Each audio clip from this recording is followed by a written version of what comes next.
नमस्कार, मैं हूं आपके साथ गौरव शर्मा और इस वीडियो में हम बात करेंगे उन 5 कारणों के बारे में जिसके कारण कांग्रेस कर्नाटक में जीती और बीजेपी को करारी हार का सामना करना पड़ा। इसके साथ ही हम बात करेंगे कि आने वाले मध्य प्रदेश और आने वाले 4 राज्यों के विधानसभा चुनाव पर कर्नाटक के नतीजों का क्या असर पड़ेगा, इसमें से कुछ पॉइंट्स भी हम डिस्कस करेंगे।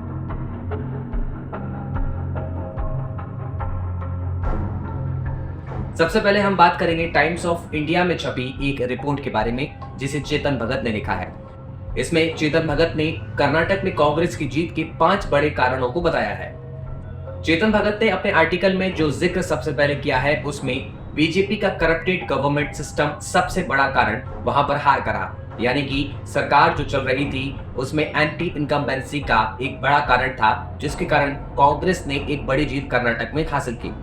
दूसरे बड़े कारण की बात करें तो यहाँ पर इस आर्टिकल में कांग्रेस की लीडरशिप को बूथ लेवल तक मजबूत बताया है। इसके अलावा बीजेपी की जो सिस्टम था उसको फ्रैक्चर्ड लोकल सिस्टम बताया गया, जिसका कारण भी एक रहा कि कांग्रेस की जो लोकल लेवल पर मजबूती थी वो एक बड़ा कारण कांग्रेस की जीत का कर्नाटक में बनी।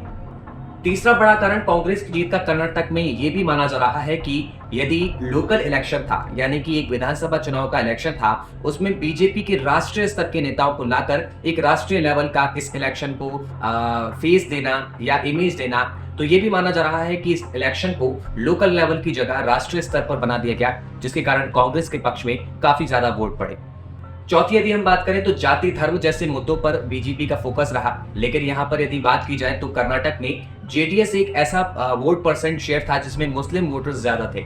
यदि हम बात करें बीजेपी के फोकस की तो कर्नाटक विधानसभा चुनाव में अधिकतर बजरंग दल जैसे मुद्दों पर फोकस रहा, जिस पर शायद मुस्लिम वोटर्स इतना गौर नहीं फरमा रहे होंगे।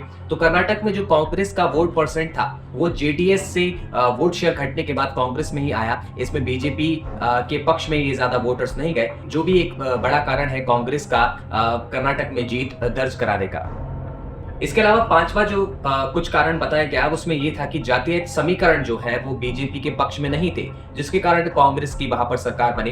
तो ये दो बड़े चेहरे डीके शिव कुमार और सिद्धारामैया जो कि अब सीएम बनने वाले हैं, दो बड़े चेहरे कांग्रेस के कर्नाटक में रहे जिनके फेस पर चुनाव लड़ा गया। और दूसरी ओर बीजेपी ने अपने राष्ट्रीय स्तर के दिग्गजों को उतारा, जो एक कांग्रेस की जीत का बड़ा कारण रहा।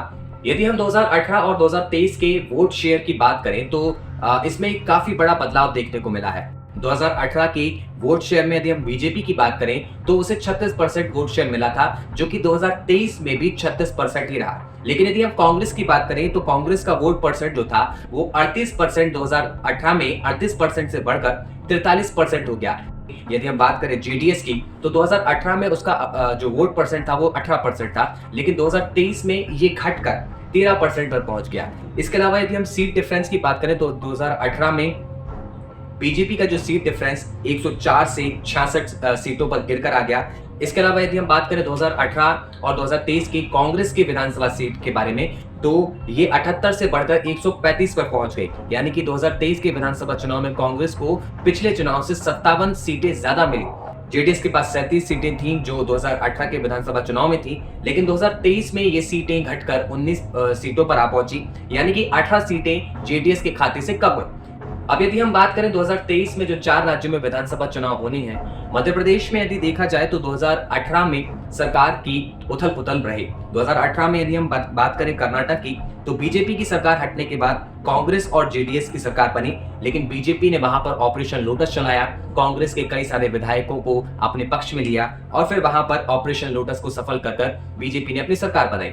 इसी तरह यदि हम बात करें मध्य प्रदेश की तो 2018 में कांग्रेस सरकार में आई, लेकिन बीजेपी ने यहां पर कर्नाटक की ही तर्ज पर ऑपरेशन लोटस चलाया और कांग्रेस के एक बड़े दिग्गज चेहरे को यानी ज्योतिरादित्य सिंधिया को अपने समर्थन में लाकर उनके विधायकों के समर्थकों के साथ यहां पर सरकार बनाई। तो ये इसलिए 2023 के विधानसभा चुनाव को लेकर ही देखा जा रहा है कि शायद इस तरीके की कुछ हलचल मध्य प्रदेश विधानसभा चुनाव के दौरान भी या दूसरे अन्य 4 राज्यों की विधानसभा चुनाव के दौरान भी देखी जा सकती है। यदि हम बात करें तो इस समय मध्य प्रदेश में बीजेपी की सरकार है, छत्तीसगढ़ और राजस्थान में कांग्रेस की सरकार है, तो वहीं तेलंगाना में भारत राष्ट्र समिति की सरकार है। तो अब देखना होगा कि आखिर 2023 के विधानसभा चुनाव में कर्नाटक की तर्ज पर आखिर क्या कुछ असर देखने को मिलता है।